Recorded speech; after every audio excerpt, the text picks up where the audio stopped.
What we have here is a Glass Hummingbird Feeder. And I bought one of these last year, and this is the identical one. And I needed to get some more, and I actually need to buy a couple more of these. And they're going to be returning soon, like probably within the next couple of weeks to a month. The hummingbirds are going to be returning. And when I only had one of these out last year, it was actually amazing how many hummingbirds actually came to the front porch. And they'll actually fight over this if you don't have enough out there. And it's kind of fun to watch them. But this particular unit, it really is well made. Now, I did see some reviews on Amazon about it to where they would get them chipped or cracked. I mean, it is a jar, and glass does break. So when you get the item, you want to give it an extensive look over, and you really want to look it over really well to make sure everything's in place. Now, the reason I like this one so much is when I make the nectar, okay, it's real easy. I just pour the clear liquid in that I prepare myself, and I don't use the red stuff because that actually harms the hummingbirds. You actually make your own, and it's not a lot of money. It's just sugar and water. And I pour that in there, and then this just simply goes on top and makes it really easy to screw on. And it's also very easy to clean. Like, it comes apart really easy. So this is extremely easy to clean.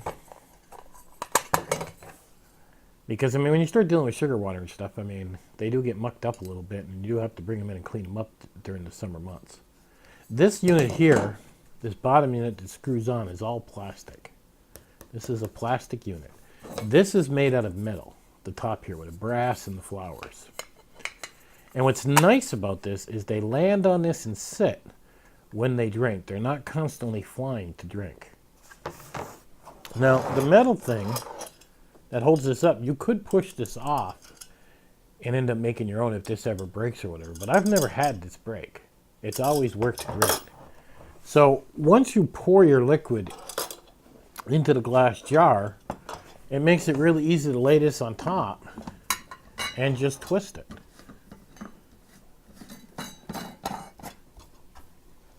And then you just simply give it a quick flip over and you're done. Now, I've bought other hummingbird feeders in the past. They were made out of plastic. They were just extremely complicated. I don't know who made them, but it was like I was making these huge mess. It was like I was just making these huge messes, and it just didn't make any sense. But like I said, I've had this particular one last year for an entire year, and it still looks just as new as it did the first day I bought it. So I bought another one, and like I said, I do need to buy a couple more of these. But I plan to spread more around the yard so that way the hummingbirds themselves aren't having to fight over just one, so they can actually move around. And these are super affordable, and there's nothing more enjoyable than watching hummingbirds on your front porch, your back porch, or just around your yard. And it's extremely affordable to make the nectar with just some sugar and water. I'll have what the ratio is in the description for you. And it's just one of the more cheaper items that you could probably buy and get so much enjoyment out of it. It's just unbelievable. And get your camera out and take some pictures of the hummingbirds. It is fun trying to catch those little guys on your camera when you're not doing something. At any rate, I'll have a link in the bottom to this particular Glass Hummingbird Feeder. And like I said, if you order it, make sure you give it a look over when it comes in. Make sure there's no cracks, no chips. And you'll have one that'll last you a very long time. At any rate, guys, I'll catch you on the next one.